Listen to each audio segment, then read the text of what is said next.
Acts chapter 12. Nang mga panahon din iyon, sinimulang usigin ni Haring Herodes ang ilang kaanib ng iglesia. Pinapugutan niya sa pamamagitan ng taba si Santiago na kapatid ni Juan. At nang makita niya ito'y ikinalulugod ng mga Hudyo, si Pedro naman ang kanyang ipinadakip. Nangyari ito noong pista ng tinapay na walang pampaalsa. Pagkadakip kay Pedro, siya'y kinulong at pinabantayan sa 4 na pangkat ng tig-4 na kawal. Ang balak ni Herodes ay harap siya sa bayan pagkatapos ng Pasko. Kaya't nanatiling nakabilanggo si Pedro.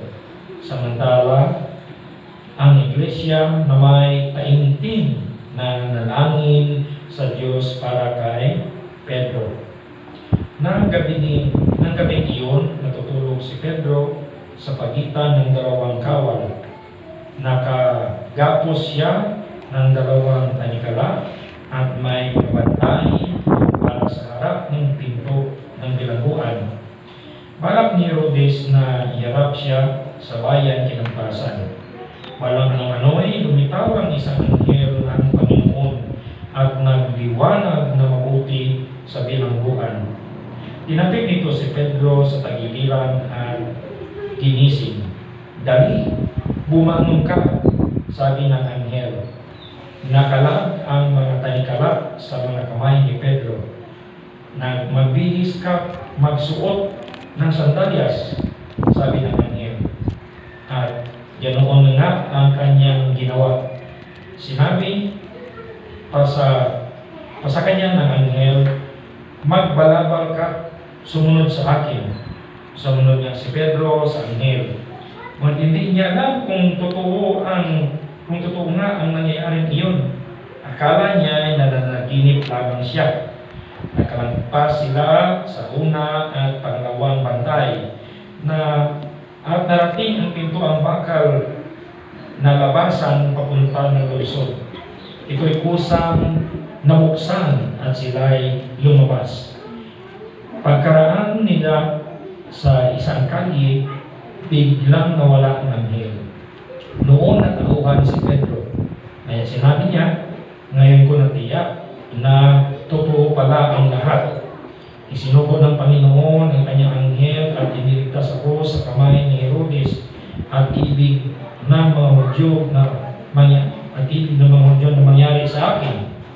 Nang mapag-isip-isip niya ito, nagpunta siya sa bahay ni Maria na ina ni Juan na tinatawag ding Marcos. Maraming nakakatipon doon at nananalangin. Nang si Pedro ay pumatok sa pinto, lumapit si Roda na isang katulong upang tignan kung sino iyon. Nakilala niya agad ang tinig ni Pedro at sa laki ng tuwa ay hindi na nagawang buksan ang pinto. Sa halip, tumakbo siyang papasok at sinabi sa lahat na si Pedro ay nasa pintuan. "Naiibang ka ba?"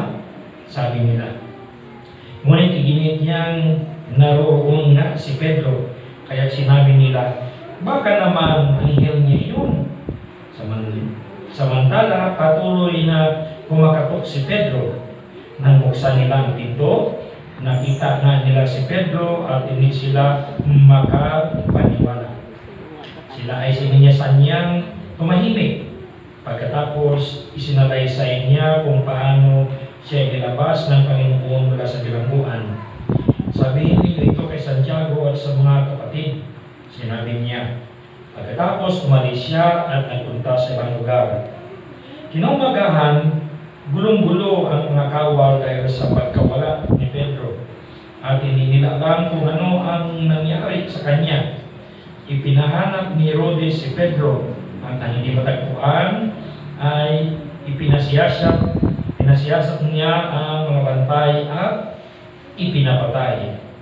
Pagkatapos umalis si Herodes sa Huda, pumunta siya ng Cesarea at nanatili roon. galit si Herodes sa mga taga-Tiro at mga taga-Sidon. Kaya napagkasunduan ng mga taga-Tiro at taga-Sidon na lumapit sa kanya upang makipagkasundo, sapagkat sa lupain ng hari nangyagaling ang ikinabubuhay ng kanilang bayan. Nakiusap sila kay Blasto, ang mayordomo ng hari, upang sila'y samahan. Pagsapit ng takdang araw, si Herodes ay nagsuot ng damit hari, umupo sa trono at nagtarumpati.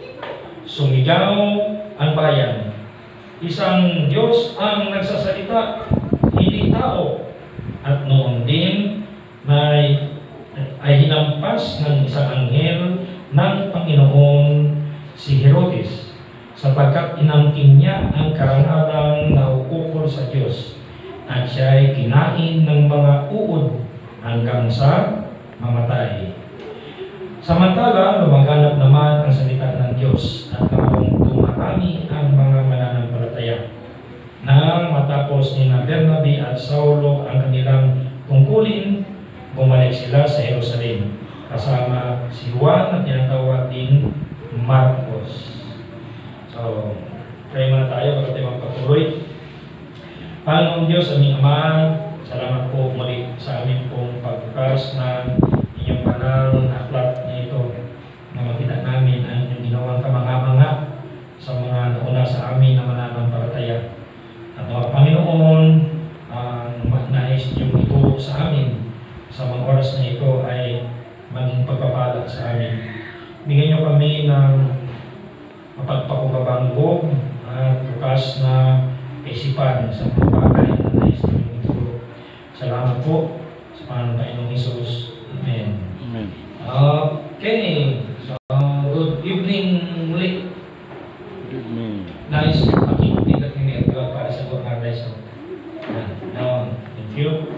So, sabi ko kanina na dinesisyonan ko itong muli nating buksan at basahin ko rin sa Tagalog ay para ma-appreciate natin muli ang bahagi ng salita ng Diyos na ito. Nung nakaraang Sunday kasi ay binigyan natin ng diin ang patungkol sa pagpapalaganap ng Ebanghelyo na salita ng Diyos na hindi mapigilan o anumang manipulations ang gawin ng mga taong ito.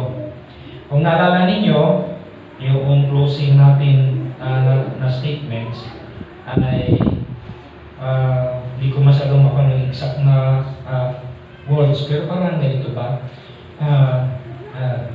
If you fight God, you may temporarily win, and win big. So, and then sumunod na naman doon ay ang inab ko na sentence na yun ay kung if you follow God, you may temporarily lose, but you will permanently win, and win big. May other words na ginamit niya yung kaibigan ko namin na pastor sa Pandakan, na mga Christians, ang tingin ng sanlibutan ay mga foolish, mga mangmang, mga may pililing. So, tanggapin na natin na kung gano'n ang perception nila, so Christians are temporarily foolish, but permanently wise. Dahil, okay, dito sa sanlibutan, ang tingin sa mga Christians ay mga weird, pero pagkatapos ng buhay dito sa liputan, ay sino na ngayon ang mas foolish o wise? Ang mga Christians, dahil kung pinaghandaan nila ay ang may eternal values. Dahil alam natin na permanently hindi permanently ang buhay natin sa mundong ito. So no wonder kung bakit ganyan ang direksyon ng pamamalakad ni Herodes. Yung ginamit dito na At nang makita niya ito'y ikinalugod ng mga Hudyo, nagre-refer yan sa mga religious leaders na yung nagplano na magpapatay din kay Jesus Christ noon. At nagplano na magpapatay din kay Lazarus. Na siyempre, gusto nilang pigilan ang pagsikat ng Panginoong Hesus. Ito din ang grupo ang gumawa ng pananakit kina John at kina Peter noon sa temple na iyon mula sa Acts chapter 4, 5 na yan na setting. So, sila din na grupo ang nagpapatay kay Stephen. So, hindi mo maintindihan na kung may nabasa na ako na kung ang isang reliyon ay natutuwa daw sa kamatayan ng isang matinong tao, yung reliyon na yan ay useless than worthless. Sobra at what was, sobra ka kuno sa what was. Kala ko, di man kayo makaroon na hinapan natin ng mga terorista, idala-dalang bumbagan. So binagong ko dyan, ang tanong dyan ay para specific ay jihadist, from word jihad. Ang idea noon na ang tingin kasi sa mga hindi Muslims ay mga infidels, mga non-believers ni Allah. So, justifiable na patayin sila dahil hindi sila followers ni Allah. Ang makapatay ng mga non-believers ay may credit yun dun sa paradise. At lalo pa yung klase ng pagpatay sa mga non-believers ni Allah, na pati to the point ang buhay mo ay masacrifice, ay iyon ay sigurado na mayroon ka talagang lugar doon sa paradise. At yung may dagdag pa yun na sa mga lalaki ay may 5 pa siyang siguradong magagandang mga dalaga na kasama. Ang iba ay kung di makapangasawa tagalilo sa kamuslim na tuburin, magsusok lang inaw, bumba na ron magagto sa malls ang magpawupok sa sarili ay at magsinggit nga ala akbar ay so kung mamatay ito timaw, pero kung makapatay mo ng kabahabo ng mga non-followers ni Allah ay sigurado handang lugar sa ito sa paradise. Sa ito mo na una ko ang nabasa doon ay bukod ang nait sa mga religious books. Sa sikila book ang writer ang ay Pilipino. Ito sa world history ni Gregorio F. Saidi. Ito ko ang nabasa ko. Halaman akong tanaw-tanaw pang makibalar nabasa na ay doon man na handa nga belief. So jihadist. Pero bukod na bagura dahil mga bato-bato kinahaling kay Jesus Christ, kay Lazarus, kay Stephen, ay may makaroon na pag binatasan ng mga religious leaders, mga Jews. Dahil hindi na mapugnahan si Jesus Christ sa kanyang movement, ay patsyong ng mga leaders ako nga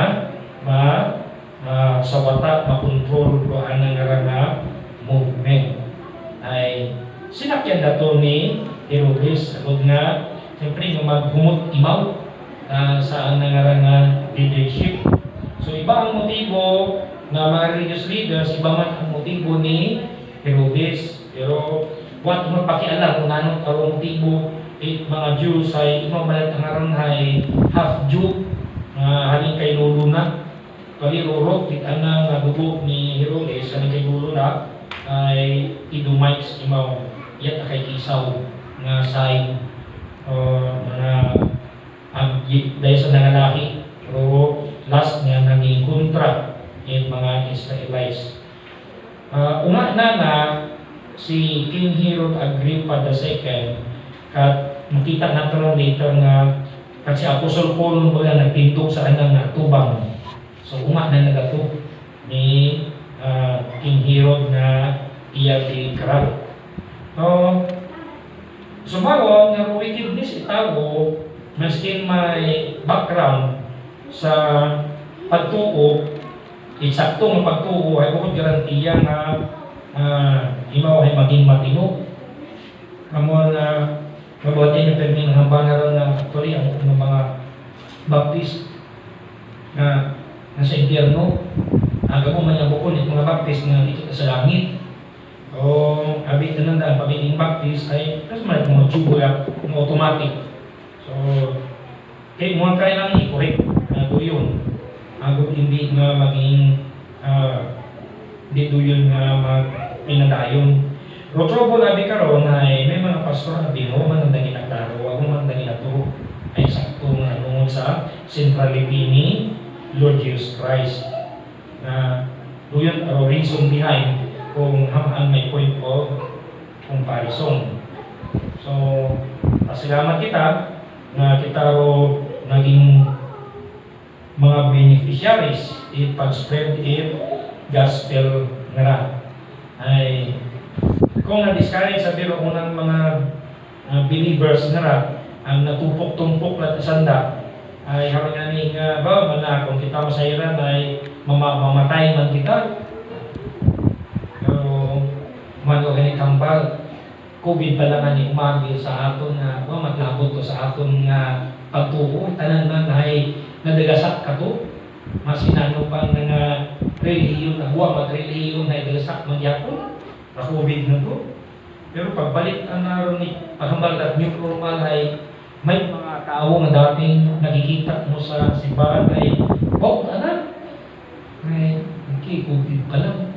E paano taro kung rason anang hamang natalaggaan kita ay nasa itong pagtuo kay Lord Jesus Christ. Pero kapag doon na yung purpose yung kang Pinoy ma-purify ro pagtuo. Pero personal lang abi karon nga setting ay mo gina-allow Ginoo nga may mga tragedy, may mga problema nga abot sa aton nga kabuhi. Agod nga ma-purify man ang atong pagtuo. Kung nalang-alang man lang, ay either nasuknaan natin ng Diyos, o i-abandon natin ng Diyos. Ay wala dito Ginoo eh. Pero genuine, abing nasing ay maskin na anong pang paghantos pa ng maakyag dahil sa anong pagsunod sa Ginoo, magrimid aron, magkapabilid aron ngayon sa ambang ni John because his seed remains in him. O binhi nga gintaon man ikinuo sa anak kabuhi ay nagapabilin anak. So, pangaypa nga nakita naton hay rosetting nga sa natabo nga kay Pedro in relation sa pag-pray sa mga believers ay gamit nga term sa Tagalog ay taimtim na nalangin sa Diyos para kay Pedro. Di ba naila makita na sabton aton ng pangamuyo? So kita pang kumbinsido ay hiyong lang ka mo. So, doon daw itong purpose karon naman na pinangamuyo kita sa Ginoo with the expectation nga sabton ni Lord positively aton nga pangamuyo. Pero may nato nababatian doon, pero basic man nga pag-answer Ginoo sa aton nga prayers ay yes, no, and later. So, ginahaman nato yung answer prayer or no, ay para ma-confirm na kung dato kabubuton ni Ginoo.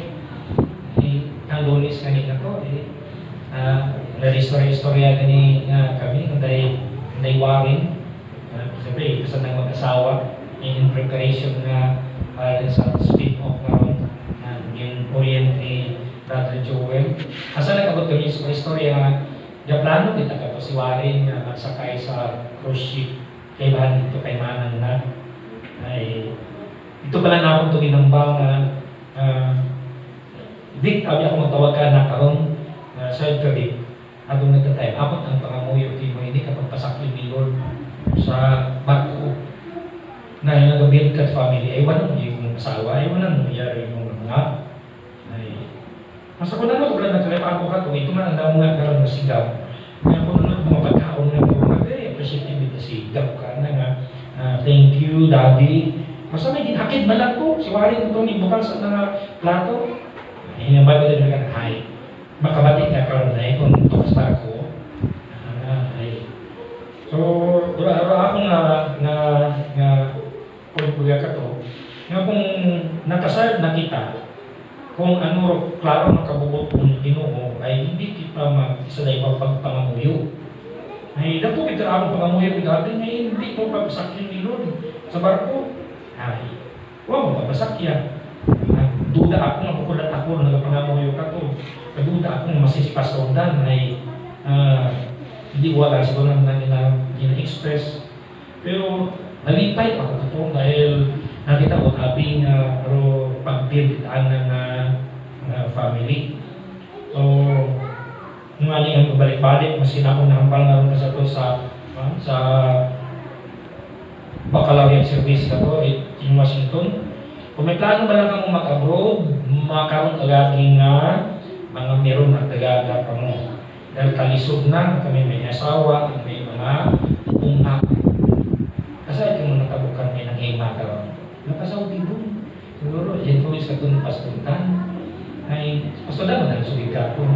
Ay, sa airport, mo nasanda.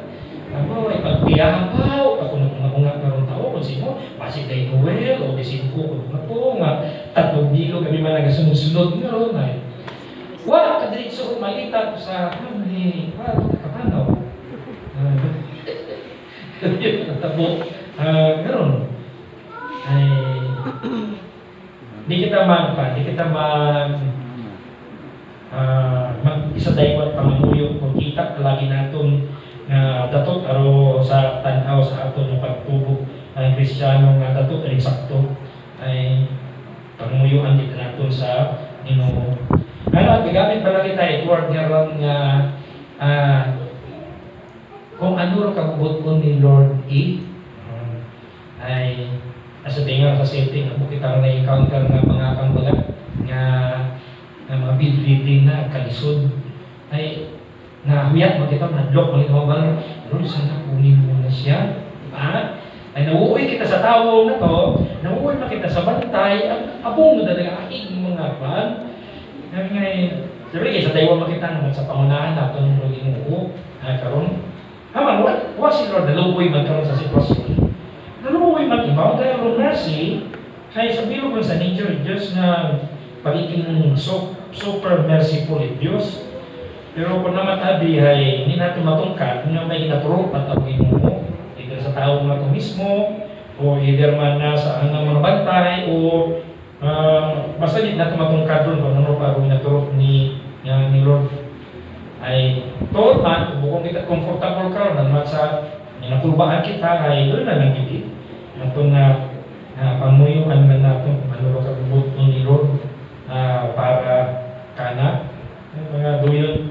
Ay sabi ka, nanalangin ng taimtim, pinangamuyo sanda, gabi ingat ko dahil pagkainaga ay uddat man. Ano sakto? Sa inaglalong uddan itugo, uddan itliog. Uddan itliog.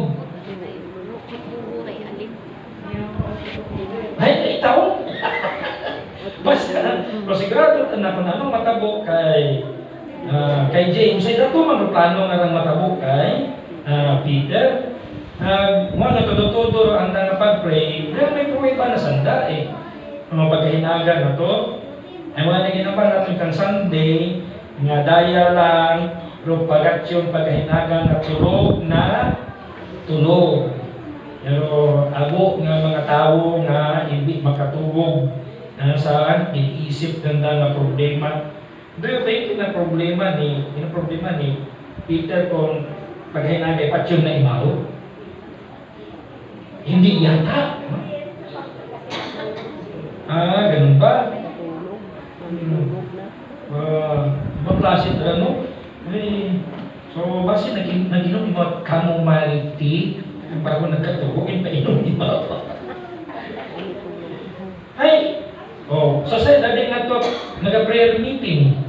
Tapos, Nagdigagaman ang bisiroda na lang ang niya. Una si Pedro sa tutaan. Una yumaw. Ay, expect kumbaga kita nga sabton ni ginuraton nga prayer. At tapos kung sabton nun hay, masyak pa dayon. Tuod doon. Ang kabot doon.